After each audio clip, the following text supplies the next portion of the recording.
Good morning, everyone. Hope you're having a great day. Welcome to the LGFP webinar series. Today's session, I'm proud to introduce Brightly, also known as Ascetic, who are longtime partners of the LGFP. I'd like to welcome Ashay Prabhu and Nicola Dabul, who will be your hosts for today's session. Just a couple of quick housekeeping items. So hopefully you had a look at the 2-minute video that was linked through to the invitation that came through on your email. There's a couple of little things just to note. On the right hand side of your screen, you'll see there's a Q&A button. So today's hopefully will be an interactive session. So if you have questions during the presentation today, please put them through the Q&A through the button there, enter it in and hit enter. Ashay and Nicola will endeavour to answer those questions at the end of the session. There's also a discussion forum, so if you feel like you want to make a few comments and have a bit of interaction with the other attendees, feel free.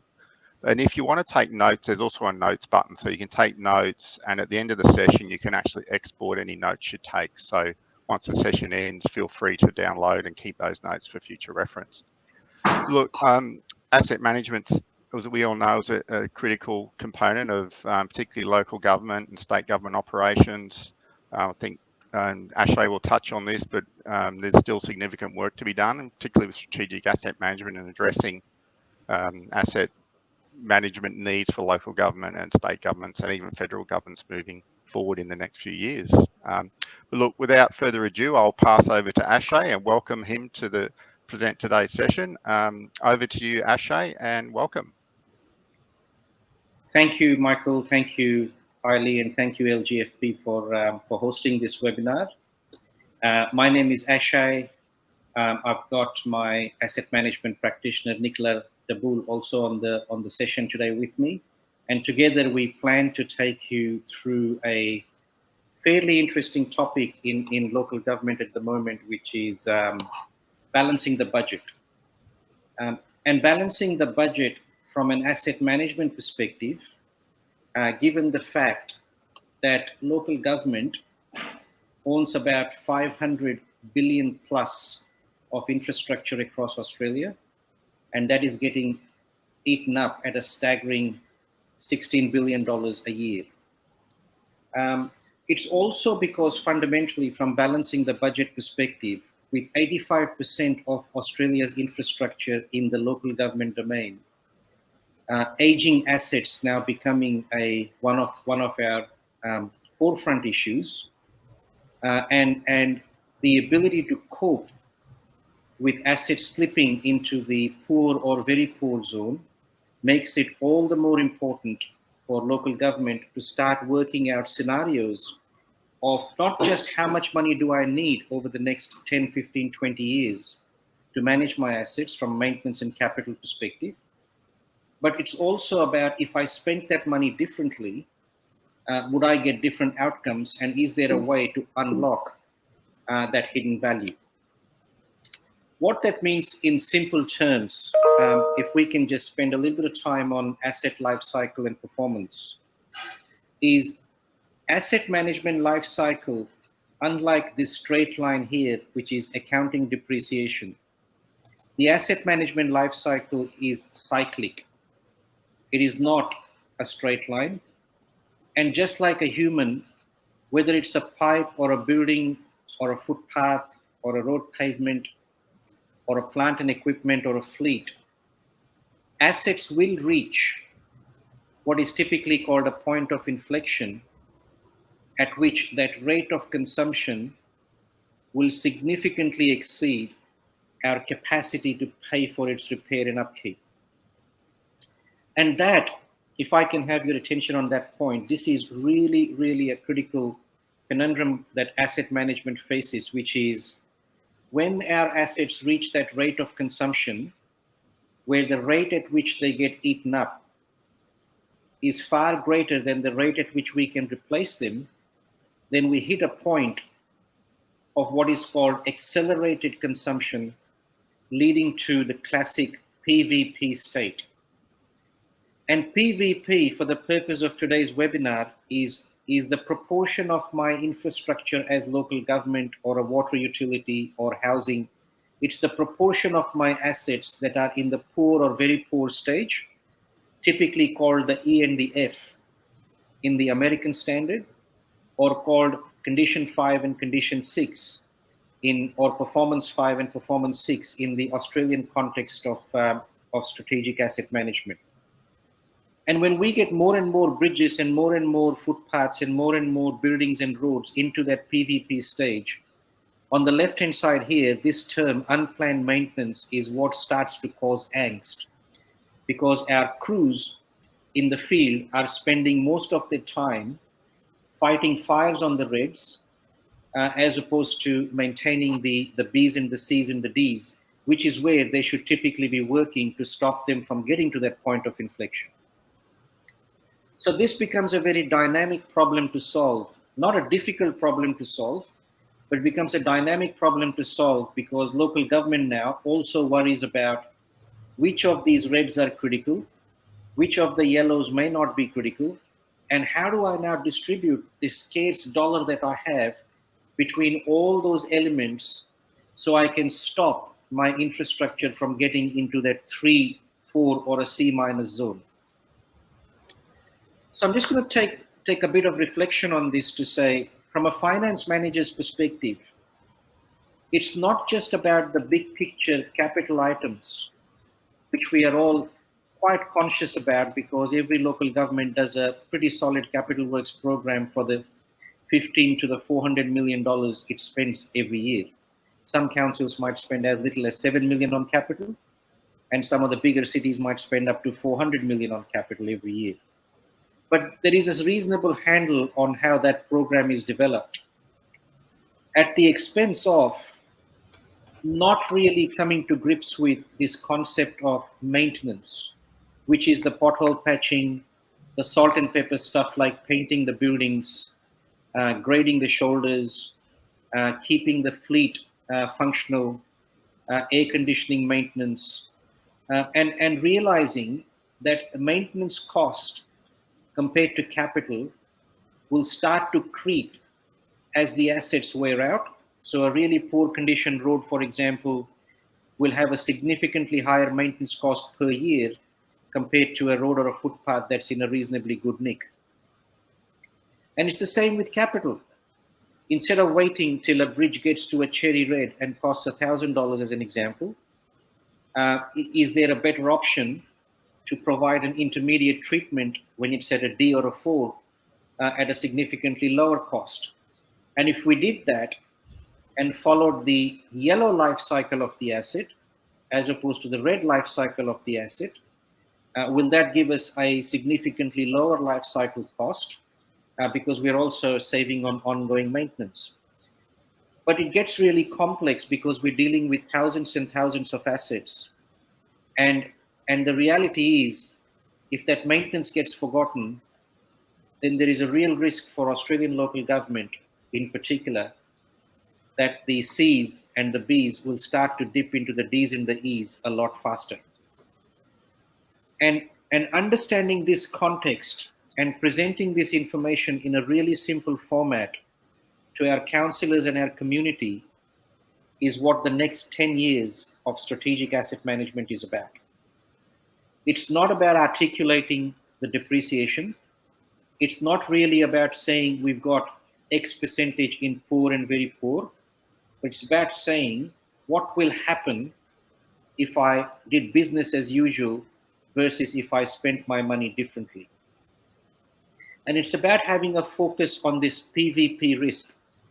The quantity of assets that we have here in the bottom zone is really important to be the fulcrum of how we describe the problem and how we articulate this to the decision makers. And why? Because unlike the United States, unlike the UK or South Africa, Australia and New Zealand have a very pristine position that our percentage of PVP, the bottom condition states, for our infrastructure is still not too bad compared to the US. And the minimum amount of funding that we've got may still be sufficient if we act now to make sure that that PVP doesn't creep. because creep of that PVP poses a significantly big issue. And if you simply looked at the American report card that came out in about 6 months ago in December 2021, you will see that between 1988 and 2017, the cost of fixing their PVP asset has had a phenomenal creep in terms of the fact that the rate of consumption has significantly accelerated because more and more assets are now appearing into this yellow and orange zone in the US infrastructure base. And you compare that 4.5 trillion in 2017, which is now 6.3 trillion in 2022, with the 1.9 trillion that the Biden government has provided for infrastructure upgrades as part of the IIJA Act. The 1.9 trillion is free money that is nowhere near what is really required in real terms. And the risk here is that PVP growing to a point where there is point of no return, whereas Australia has got a wonderful position to be able to arrest that PVP creep, because we still have a significant portion of our infrastructure in the non-PVP state. So as finance managers, as the finance fraternity here with LGFP, same as the GFOA in the US or CNAM in Canada, the question really is about understanding the problem. So we'll do that as part of a poll question. So please be ready for your poll question in the Australian context, and I'll let Kylie put the poll question on the screen. You'll have a little bit of time to pick an answer, and then Kylie will explain or describe what answers we got, or one of us can. Thanks, Kylie.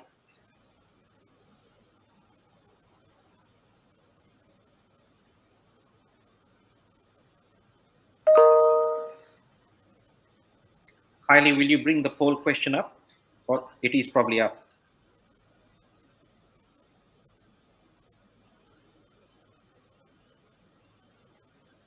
Because I can't see the screen, if someone could confirm if the poll question is up, please.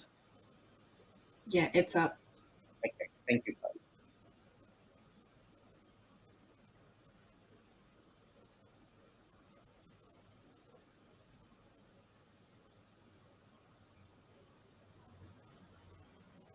So this is in the Australian context. It looks like it hasn't moved in a little while, so probably safe to assume that most people have had a chance to respond to the poll question. Thanks, so just to read out the results if you can't see them there, what we're seeing is 1%. There's no votes for 1%.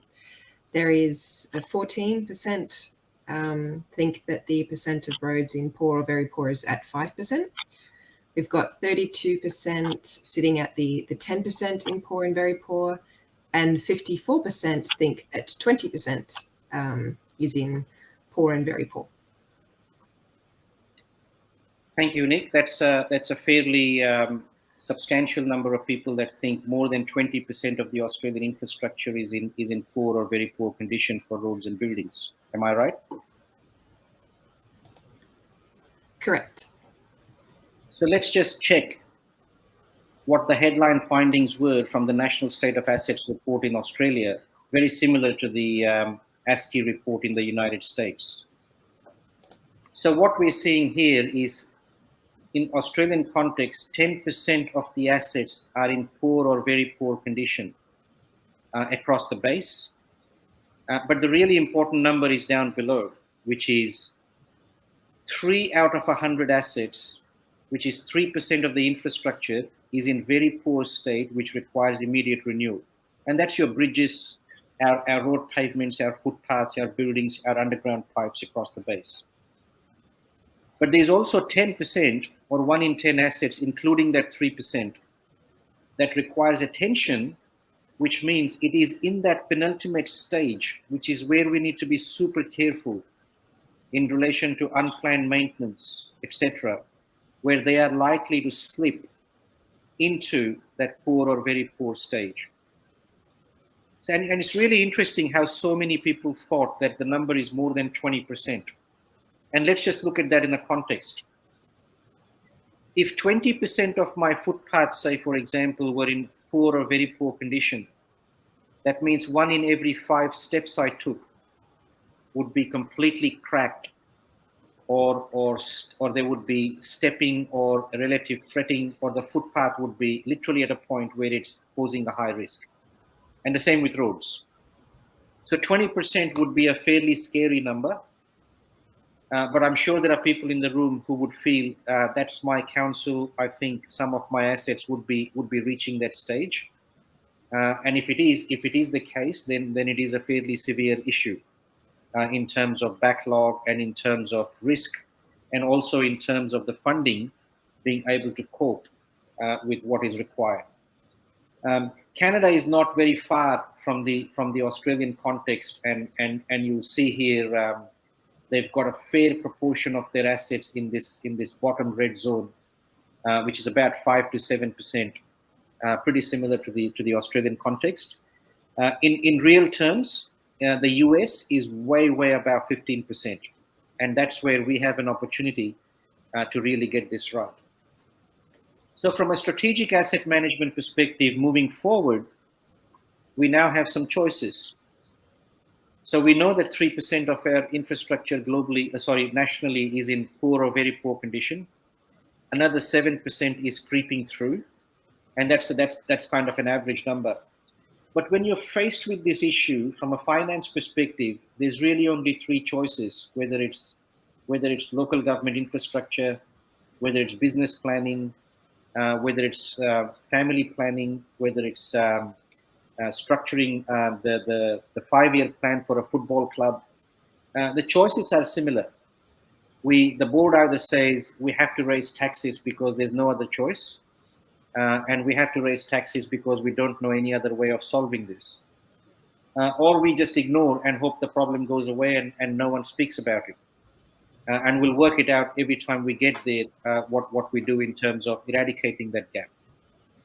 Or somehow we drop or balance the service levels and try to get the dollars and the budgets back into a balanced level if we can. But really, none of these are palatable choices, because each one of them requires us to either have significant evidence that demonstrates to our community and our stakeholders that we've made the right choices. And if they are made with the right choices, then there is nothing wrong technically with raising rates or balancing the service levels, provided it is backed by evidence. And this is where strategic asset management and evidence-based data comes in. And the fundamental question becomes, how do we, as individual local governments, how do we develop our long-term financial plan for our assets? How do we determine our budgets for the next 5, 10, 15, 20 years? What is our capital plan based on? How do we develop a maintenance strategy for our assets that ensures that we'll have the least amount of PVP in the future? Is it simply based on an average of depreciation that we're currently putting into the P&L? Or is it simply a number we are plucking for last year plus or minus 5% based on some fairly reasonable but ad hoc principles? Or have we embarked on this strategic path using levels of service that are future-based, not history-based, that enable us to deliberatively engage with the community and our councillors and our board to determine a budget that is balanced? And I'd just like to spend the next 5 or 10 minutes on each of those methods and look at the differences, the risk, and the opportunity each of them provide. And a simple example Nick and I have got here is a footpath. And this footpath belongs to Glenorchy Council in Tasmania, near the Derwent Entertainment Centre. So it's a fairly standard, typical local government footpath for a sidewalk. It follows a typical asset management profile. Its depreciation is typically straight line. So we look at the example here in the finance system for this council, which happens to be Technology One. This path was built in 2008. They've recorded the size of the footpath and a condition rating score. This footpath is a 2 out of 5 currently. And based on that, from a financial perspective, if historical cost was applied at $30,000 deemed acquisition in 2008, and a financial accounting estimate of 50-year useful life, we get a depreciation of $600 per annum, which is 30,000 divided by 50, which is this straight line here. Really simple stuff, no rocket science. Gross replacement cost divided by life. And the finance system also says this particular footpath from an accounting perspective has got 36 years left before it's fully depreciated, because it was built in 2008. We're now in 2022. It's got a useful life of 50 years, so it's a really simple math. It's age-based, 36 years left. And if you had nothing else other than that, the answer to the ratepayer would be that we would replace that in the 50th year notionally, because it's got a useful life of 50 years. If I shifted to the Australian context, which is the current replacement cost based on fair value, same footpath, same life cycle, same starting point, same condition rating. But this time, because we're using the current modern equivalent replacement cost, the depreciation that is hitting my books from a P&L perspective is $2,400 per annum, not $600 per annum.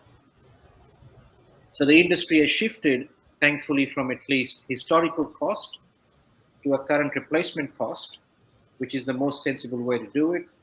The fair value has gone up because we're using current replacement cost, but we're still saying we're going to replace it 50th year notionally.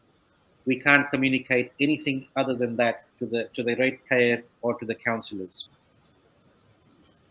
But when you look at the NAMS framework, the long-term financial planning guidelines around service levels, and now you look at this same footpath from a future level of service perspective, and council makes the decision that based on the criticality, the utilization, the foot traffic, etc., this footpath is delivering a high level of service. And the asset management plan now says to deliver that high level of service, my funding model is not a straight line depreciation, but it is a cyclical replication of how that footpath behaves and how we as a council intend to manage its level of service into the future. And you'll see here, Glenorchy Council is saying we will spend some amount of money on maintenance every year, but we are going to intervene with some fairly robust renewal or rehabilitation treatments every so often based on our asset management model, because we're delivering a high level of service. And if we added those costs up now over the notional 50 years, we get an annualized cost of ownership of $1,900, which is not 2,400 or 600, which was the depreciation-based method. It's really important here to understand that applying a high level of service to my footpath now gives me a different budgeting mechanism.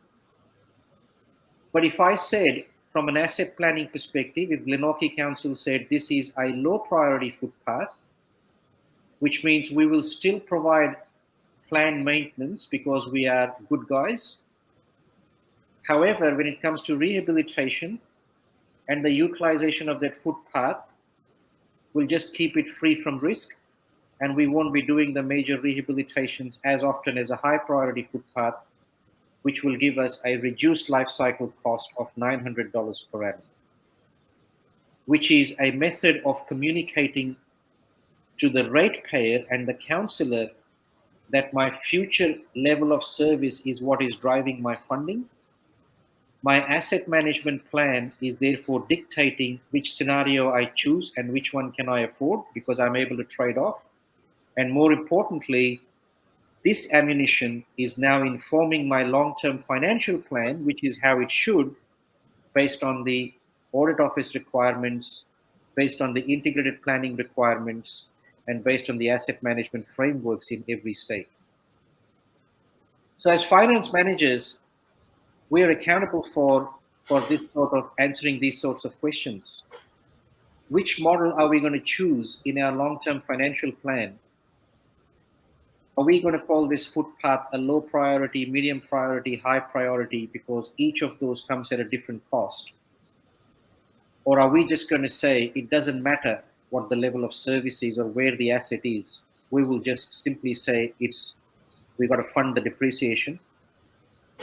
And God forbid, we are using a number based on historic cost, which unfortunately is what the United States is currently doing, and thankfully working towards shifting it to at least the current replacement cost, not the historic cost. The historic cost is flawed, with bridges in the United States asset registers at $3,000 build cost in 1956. But the engineers are crying out for $350,000 to replace a small pedestrian bridge. Australia is really fortunate. We are on the left-hand side. We have significantly shifted from historic to current to the fair value process. And the last 5 years has seen some phenomenal shift into balancing the levels of service by saying, we don't just have one asset. It's not just one footpath or one pipe or one building. An average council has 50,000 assets competing with each other for the scarce dollars it's got. And allocating high priority, low priority, being able to determine the level of service on each of those assets and then having a 50-year plan is the only sensible way of being able to say, I am in control. My long-term financial plan has got a low risk of misstatement because I have done my audits. I know the health of my infrastructure. In some asset classes, I might be a generation 1 because they are underground and we do some sample testing. But with my buildings and my open space and my roads and my footpaths and my above ground assets, the best councils are now following a 4-year asset stock revaluation.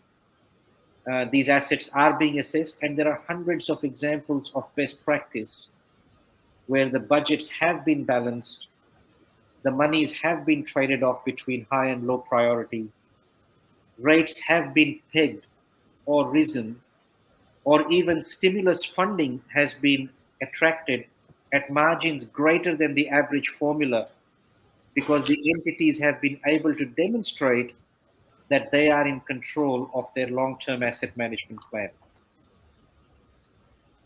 And on that note about balancing the budget, on that note about looking at which budgeting method do we use, what I'd like to do is take a small pause and bring up the next poll question, and then Nicola will take you through a couple of really excellent case studies where local government and other departments have actually done this best practice, not for regulatory compliance, but from a community accountability perspective. And she'll show you some examples of where that has really worked well.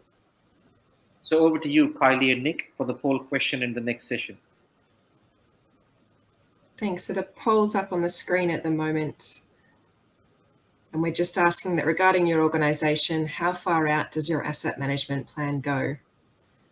Does it go 20 years, 10 years, 5 years, or do you not have one? So we'll just give you a few moments to complete that.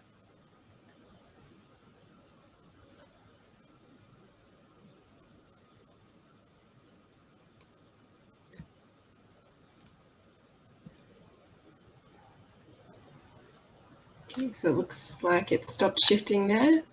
So we've got 6% of the responses have indicated that they don't have one.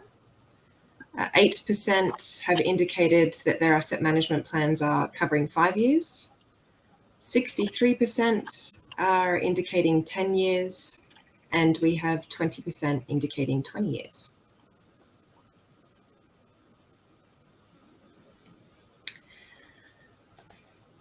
All right, so Ashay has just shared some insights with you behind balancing the budget. And what I'd like to now share with you is real life examples of where this has been applied successfully. So we all know that balancing the budget within the confines of today's economy presents an incredible challenge or opportunity, depending on how you view the world. But regardless, there's been an increasing industry shift from the squeaky door getting the oil to the best evidence-based storyteller in the sense of who can put their best case forward. So as an asset management practitioner over the past 15 years, I've been on a journey with a number of local government agencies across Australia, working with them to help balance their budgets. And I'd like you to indulge me today by allowing me to share a couple of those stories with you. The first one that you're seeing on your screen now is the story about a stimulus funding and a Treasury conversation. And the second story is about best practice for integrated planning and reporting framework, or the IPRF, in New South Wales. So the first story I'd like to share is Department of Education in Tasmania. They were able to demonstrate through the use of strategic planning and life cycle modelling the connection between asset health and asset planning, allowing optimised asset investments over time to maximise education service outcomes and secure additional stimulus funding through successful conversations with the Department of Treasury. So within the state government, there is no annual capital funding source based on long-term financial planning.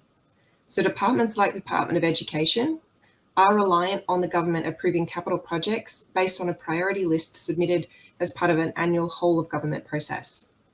So historically, the Department of Education's approach was budget-driven on an annual basis, and they wanted to move to a more strategic, forward-thinking approach, which was service-driven.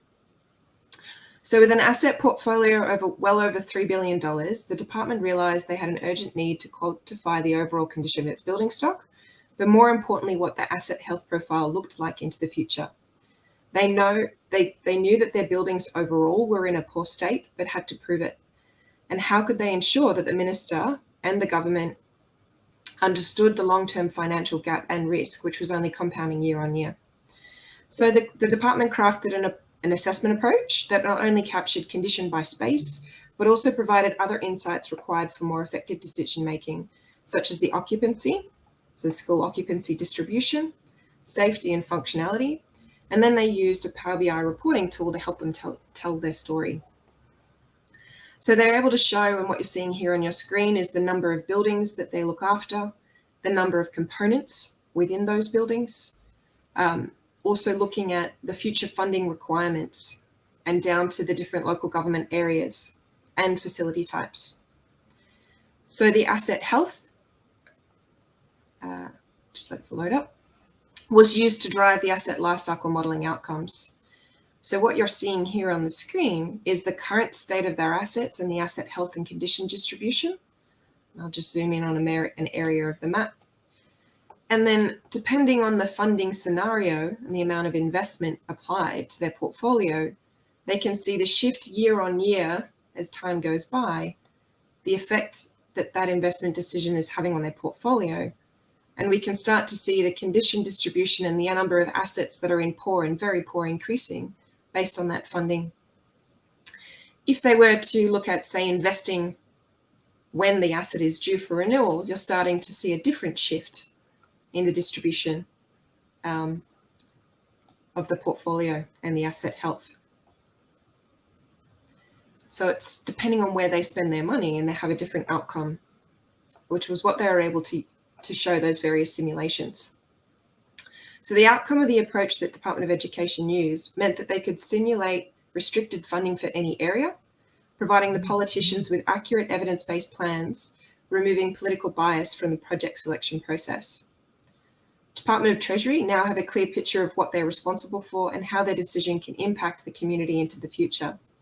They've got prioritised work programs to deliver safe bathroom and anti-bullying compliance, which also attracted special funding due to the integrity of the data and building and the modelling. The life cycle scenarios allowed Department of Education to optimise the investments in education facilities based on the current service provision and future utilisation and occupancy. So I'm now going to shift to Canterbury Bankstown.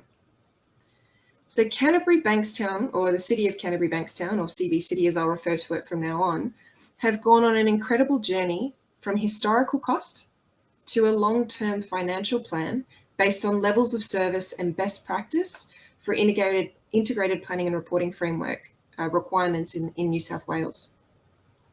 So what CBC City have accomplished is a true digital asset plan. So this is of particular importance in New South Wales as auditors are requesting evidence of asset management practices. So by publishing the strategic planning outcomes, they're able to invite auditors and their stakeholders to view the lifecycle modelling outcomes live. So they're able to interact with the web page. So this is actually live on their web page at the moment. It has the typical components of an asset plan or an asset management strategy in regards to its executive summary, introduction, and overview of their actual local government area. So those of you who aren't familiar with Canterbury Bankstown, it's a large metro local government organisation in Sydney, in Australia. What they're also able to do is show with their asset portfolio what's also commonly referred to as their state of the assets. So I've just got it on the larger screen here. What they're looking at here is this is their entire portfolio of infrastructure that they manage.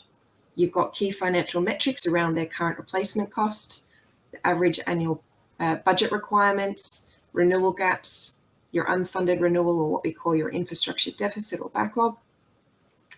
But you can also drill down into a particular area. So in this instance, I'm looking at the transport or roads infrastructure portfolio, and I can start to see, depending on the asset group or category, what their current condition distribution is. So I'm getting an idea and a snapshot of, well, how many of my assets are in poor or very poor, and where should I be investing, and looking at decisions based on renewal, but also based on the asset health. And then looking at the next 10 years, I can now talk to my stakeholders and the community and elected members around where we are investing community or ratepayers funds over the next 10 years. So a large proportion of the investment is going to be going on road pavement. So as I explained earlier, which lifecycle cost model is our long-term financial plan? And what we can see here from CBC's city's data, if we were to look at the road pavement, and we're going across and having a look at the current average annual budget of $23 million. The required average annual budget is $26 million. Now that's based on intervening on levels of service, and they've got a very detailed condition assessment and levels of service framework that they use to derive that information. But you can also see what their annual depreciation is of $16 million.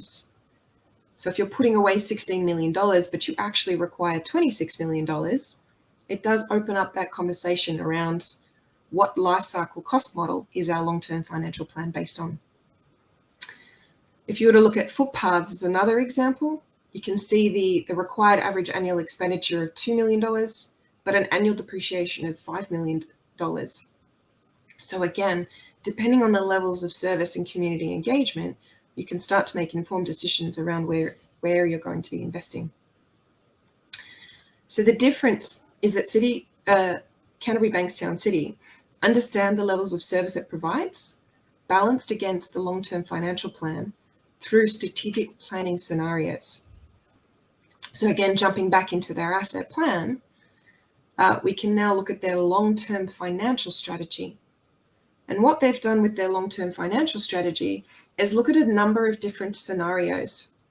So in this instance, their base case option is just to apply the I-part funding, which has approved special rate variation, and have a look at whether or not that is actually going to address some of the maintenance and renewal gaps.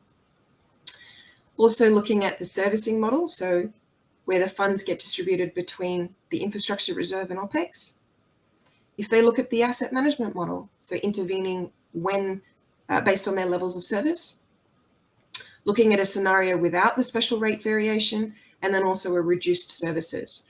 So how do we balance the budget and the levels of service against the community's affordability and willingness to pay? So when we actually look at the required budget, and again, the beauty here is that it's interactive.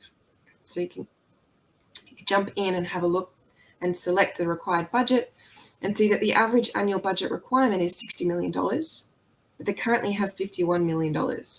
So we now need to balance the levels of service against the available funds and looking at different scenarios of what's actually going to be affordable for the community and for the local government agency. The other thing that Canterbury Bankstown have done along their journey is to have a really good understanding of their asset management maturity. And the beauty here is that they've also made that transparent around how they define asset management maturity and what it means within their organization, how they actually measure the asset management maturity. So they've adopted 11 core asset management practice areas around financial planning and reporting and asset management planning and management. And then they have assessed that. So they've got their maturity framework, how they measure it, and then also how they are tracking against that maturity. So in terms of where they actually want to be, where their current maturity is, and those 11 areas of where they need to improve to get to their target, and then their advanced maturity. So it's their roadmap forward. So again, what they're doing here is using a really good framework and understanding of their asset management maturity, their state of the assets, so in terms of where their organization sits, where the state of their infrastructure and the asset health, what their levels of service are again and balanced against their available funding, which also drives into their strategic actions. So this aligns to their community strategic plan. It also incorporates their social infrastructure planning and other key strategies within the council to define their roadmap forward. So what are the key strategic actions that the organisation is going to take over the next 4 years and how they're going to deliver them, so that the community stakeholders can look at those strategies, see what the council is going to be doing about it and in which years, and how that then links to the council strategic actions as well.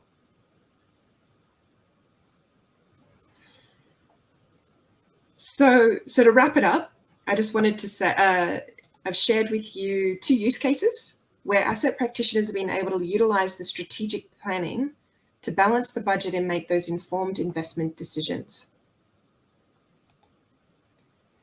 So I think now we throw it open to questions. Is that right, Ashay? That is correct. And just a commentary note to say, none of this is rocket science. It's really a case of establishing simple data that is meaningful, making sure that any performance assessment, condition assessment, asset pickup is done to match the revaluation cycle. So the data gets only picked once. So it's not like the finance department is paying for valuation and the engineering department is then paying for a condition audit and you're spending the good money twice. If the asset management plan follows the reval cycle, then the long-term financial plan can marry up with the asset management cycle and everything is in sync. And one last point was when Nick was showing for Bankstown, for example, the available budget was 51 million, required budget was, say, 80 million per year. This is where the ratios become important.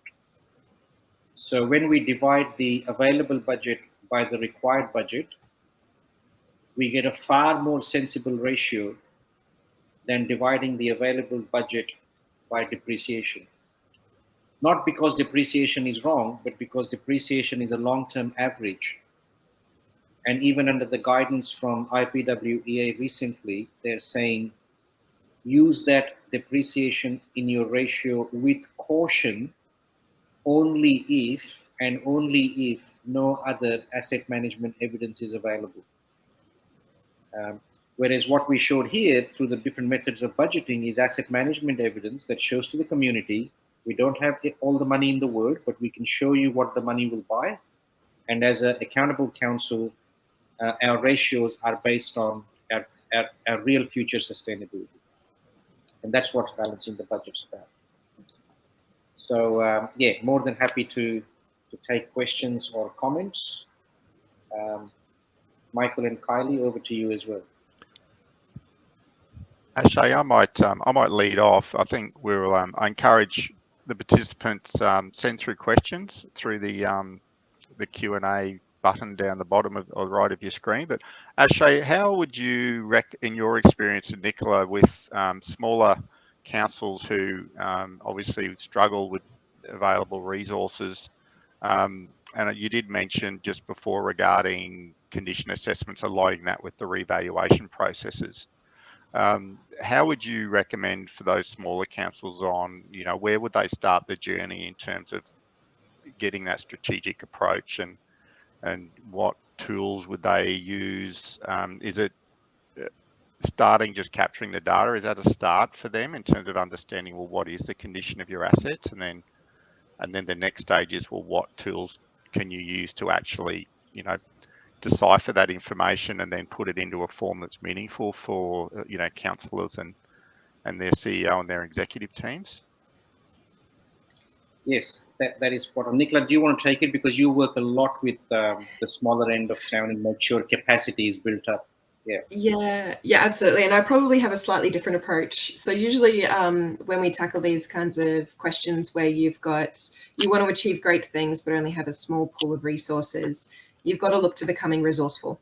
So in that sense, we usually start by saying, what does good look like and what do you really want to achieve? And understanding the key business framework and processes around how your organization operates, and understanding its asset management maturity and its capability is a great starting place to say, well, what do we actually know about our assets today? And what are some of the gaps to get to where we want to be? Is a good place to identify then what that improvement plan or roadmap looks like to get there.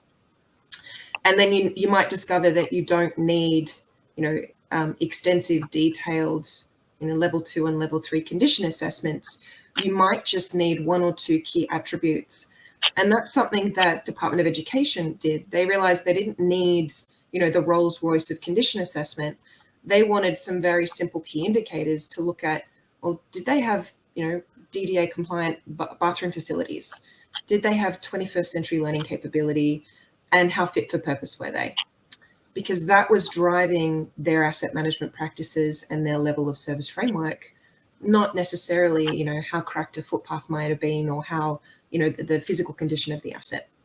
So it's really about starting there and understanding your capability and having that roadmap before just, going out and capturing data.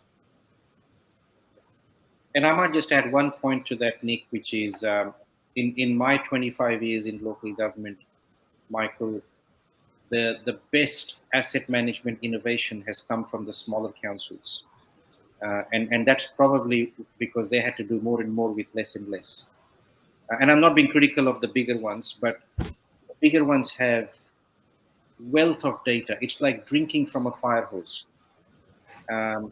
The smaller ones don't have that capability or that the money to collect that level of detail. But because they don't, they do some wonderful innovation. For example, a small council in Victoria at the moment is not spending $80,000 with a contractor on collecting their open space data. They're doing it for under 10,000 by using near maps and doing 80% of the pickup in the office. Instead of spending $300 an hour for an expert to go and do a facility audit, you can get it done for $25 an hour for someone to take a video of the building and then send that video to Sydney or Melbourne, where the subject matter expert can assess it by viewing it. And that way you're not spending $150,000 on the building condition audit, you're only spending $30,000. When you look at roads, for example, what used to cost $250 a kilometer in terms of electronic data capture when I had dark hair, now only costs about sub 50, depending on per kilometer. So that's a 250 to 50 is a massive price drop because technology has improved. But then again, the cash-strapped councils would do it on their highly critical roads and do a more subjective assessment on their less critical roads. And there's nothing wrong with that. Same with buildings. So there's so many ways small councils will adapt, like the natural selection process from Darwin's theory, to make sure that they can deliver and adapt to their own environmental resources, if you like, and they collaborate quite well too. Ashay and Nicola, you've obviously ASETIC have been sort of forefront of the technology over the last decade or longer.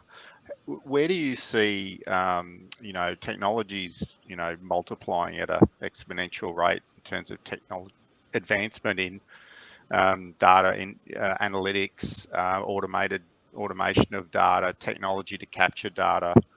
Where do you, from your experience and understanding of where things are heading, where do you sort of see that helping local governments in this space over the next 10 years? Do you think that there'll be the data will help close some of that gap in terms of those very poor condition assets? It would maybe help process the data more efficiently to then lead to better decision making. Are we going to see that? What's your thoughts?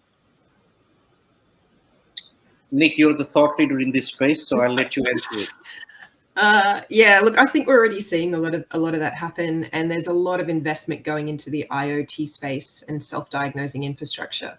So in terms of being able to have sort of real-time, up-to-date, accurate information on the asset health, an asset's health, its condition, its capacity, functionality, will help drive a lot of that informed investment decision making, which we're starting to see. But certainly the advancements in technology with drones and AI, we're seeing a lot of that already come into play. I think it's key to remember that it all does hang off your framework. So understanding, what does good look like, what is poor and very poor, and what does that mean, and what level of service is acceptable, what risk and criticality associated that also comes into play. So if you've got that foundation, then all of these advancements in technology just make the process a lot sort of more streamlined and easier. And are you finding with particularly investment, a lot of councils are heavily relying on grants, federal and state government grants and subsidies to fund their renewal programs, and good on the state and federal governments to support local government in that space, because there is obviously a challenge with funding. Do you think over the last few years there has been moves to focus more on renewing assets rather than, as you know, the challenge for finance managers in local government is to fund what you've got rather than build new stuff and try and fund that on top of what you're not funding in terms of your renewal? So you're seeing that any sort of trend there that's helping local governments where funding is being pumped into renewing assets like bridges, and it works for Queensland in particular, that's then being used for replacing assets? Is that something that's probably needs to sustain over the next 10 or 20 years to help that address that 10% risk that's sitting there in terms of that State of the Nation report? Yeah, that's a great point, Michael. I might take that first. So 20 years ago, there was a theoretical statement, because it is true that renewal should come first and then you spend money on new assets and upgrades. But the evidence to say what will happen if I don't spend money on renewal, what will happen to the PVP state of my assets, was something we couldn't demonstrate as an industry other than just gut feel. Around 2015, when modeling systems and data became more sort of relevant, where predictive modeling could analyze, for example, 50,000 assets over 50 years in a matter of minutes, as opposed to a matter of hours, the industry started to shake. And now local government finance managers are able to produce the what ifs to say, if 30% of our funding goes to new and upgrades, and only 70% goes to renewals, then our PVP will creep from 5% to 11%. Is that an acceptable outcome? And when you put that information on the table, councillors and decision makers have to take note of the fact that, hey, they're telling me the data is based on national best practice. They're telling me the data has been validated. They're telling me they've modeled the scenarios.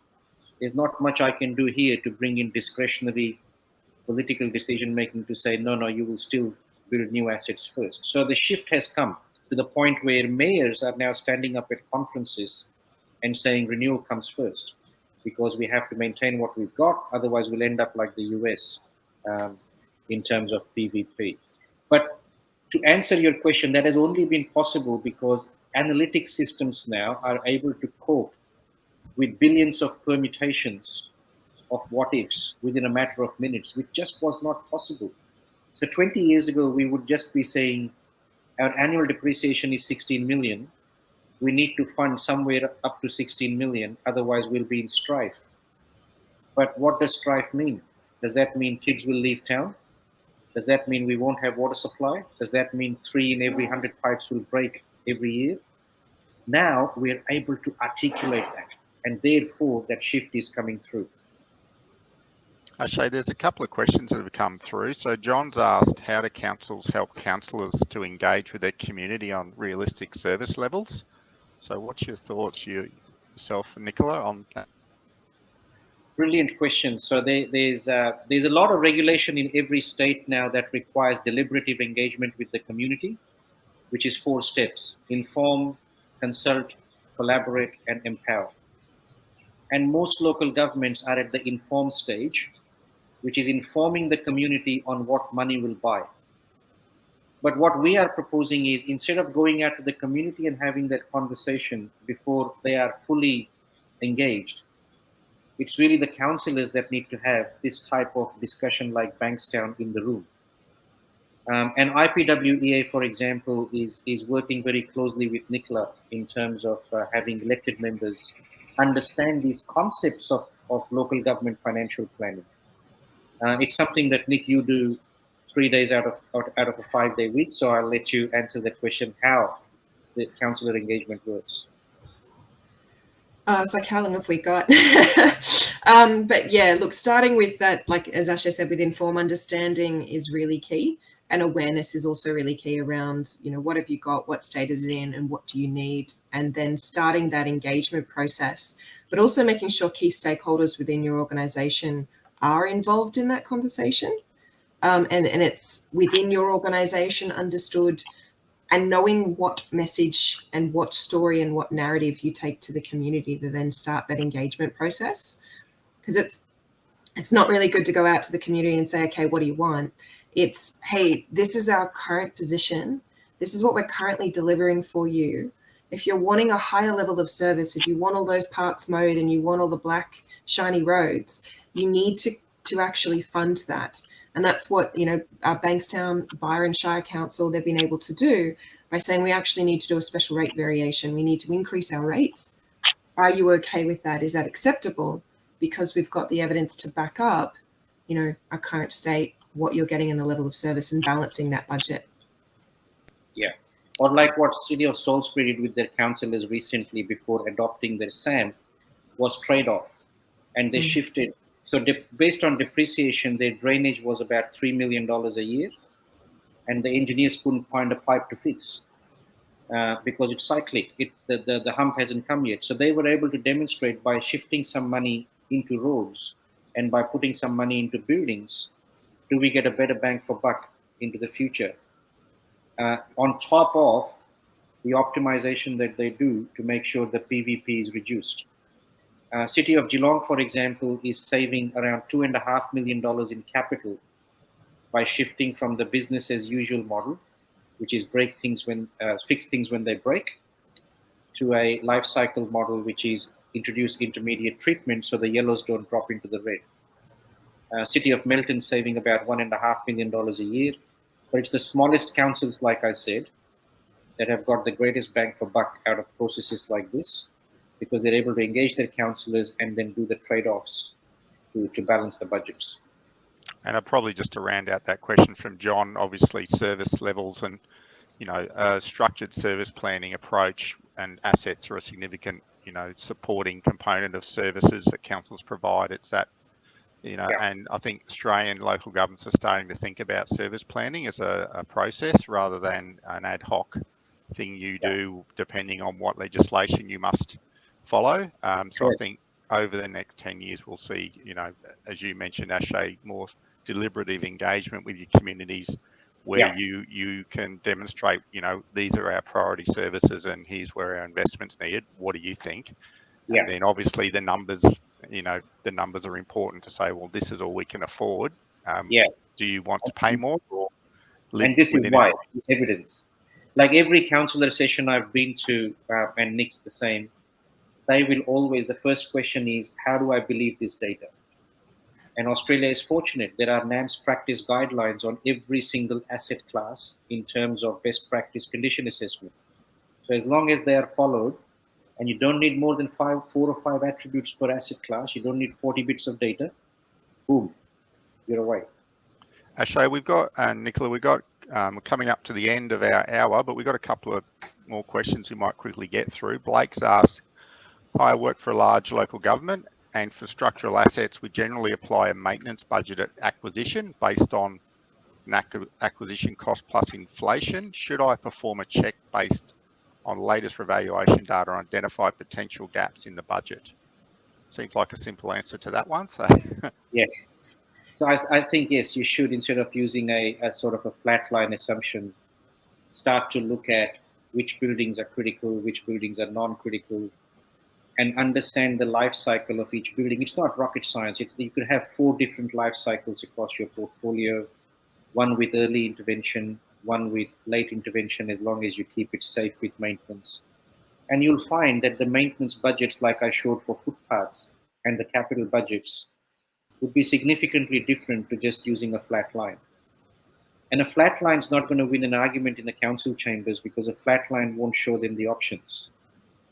Whereas a cyclic process shows them options of, what if I choose to have a lower intervention level on my higher priority buildings?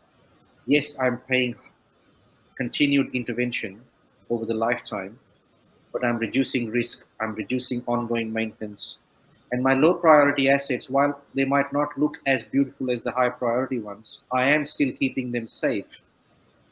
But overall, what I'm achieving is less unplanned maintenance because I'm spreading the dollar in the most effective way.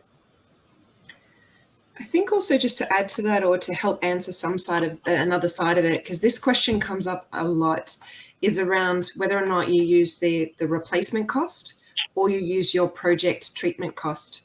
Because depending where an asset is on that life cycle path, if you intervene when it's a yellow or a condition 3, you might only be spending 50% of the replacement value. Whereas if you wait till that asset is failed or end of life, you're replacing the whole value, maybe plus some if you include today's dollars and project costs and overheads. So really that then becomes the argument of, do you spend your if you have nothing else, then the replacement cost is a great place to start.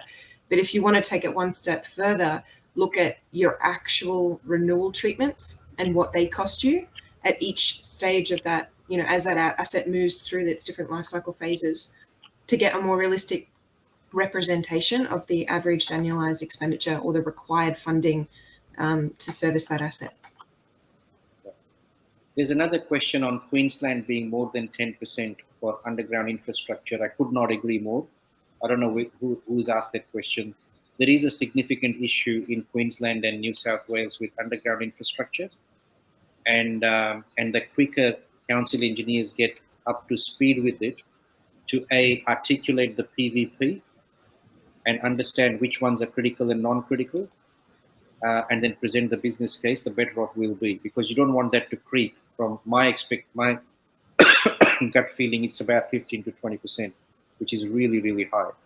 And Ashay, that's obviously the underground or passive infrastructure is one where out of sight, out of mind, and and it politically sometimes it's more challenging getting funding for those assets than the stuff that people can see and can get votes. So, but I think in the ALGA report, water and sewerage infrastructure was significantly higher in terms of being in poor condition, which is slightly concerning, but possibly reinforces Roger's comment that that water and sewerage pipe work could be not in a good condition and needs a bit of focus moving forward because there is risk involved. And that's where a lot of the automated data is helping now with companies like Baypar providing AI into condition assessments.